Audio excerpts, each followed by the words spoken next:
ইয়া রব্বে কারিম, ইয়া আল্লাহ। আল্লাহ, যদি দুনিয়ার মাঝে সবচেয়ে উঁচু পাহাড় হয়,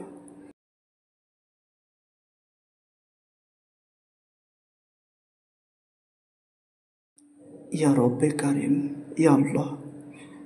আল্লাহ, যদি দুনিয়ার মাঝে সবচেয়ে উঁচু পাহাড় হয়, তাহলে আমার মনে হয় আমার পাপের বোঝা আল্লাহ ওই পাহাড় থেকে ভারী হয়ে গেছে, পাহাড়ের থেকে অনেক বড় হয়ে গেছে।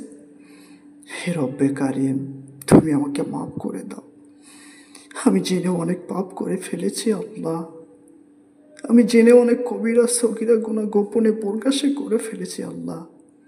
তুমি তো রহমান, তুমি তো রহিম। তোমার এই নামের উসিলায় আল্লাহ আমাকে মাফ করে দাও। তুমি ছাড়া আমি কার কাছে যাব আল্লাহ? আমার তো কেউ নাই। তুমি তো আরো সে আযীম, তুমি আমার সব। বেঁচে থাকলেও তুমি মালিক, মরে গেলেও তুমি মালিক। আল্লাহ, তোমার তো দয়ার শেষ নাই।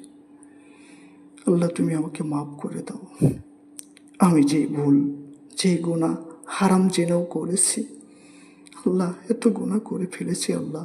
মাঝে মাঝে তোমার প্রতি রাগ হয়ে যায় আল্লাহ। আল্লাহ, তুমি তো রহমান, তুমি তো রহিম।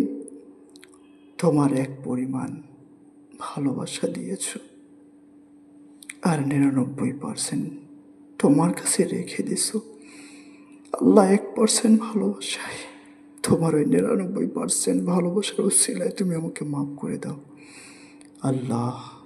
আল্লাহ, ইয়া রহমান, ইয়া রহিম, তুমি আমাকে মাফ করে দাও আল্লাহ। তোমার গোলামিতে পরিপূর্ণভাবে আমার মনোযোগ দান করো আল্লাহ। ইসলাম প্রচারের জন্য আমাকে সারা বিশ্বের মাঝে তুমি প্রচার করে দাও।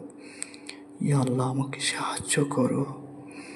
ইয়া আল্লাহ, তুমি গাইবীভাবে আমাকে সাহায্য করো আল্লাহ। আমি জেনে অনেক ভুল করে ফেলেছি আল্লাহ। জেনে শুনে ভুল করলে আল্লাহ তুমি তো আল্লাহ, আমি কি বলবো আমি জানি না আল্লাহ। আমার তো বলার মতো ভাষা নাই আল্লাহ। তুমি আমাকে তাকওয়া দান করো আল্লাহ। তুমি আমাকে তাকওয়া দান করো, যে তাকওয়া দেয়া তুমি রব্বে কারিমকে পাওয়া যায়। ইয়া আল্লাহ, তুমি আমাকে কবুল করে নাও। ইয়া আল্লাহ, তোমার প্রিয় হাবিবের উসিলায় তুমি আমাকে কবুল করে নাও। ইয়া আল্লাহ, আমাকে মাফ করে দাও।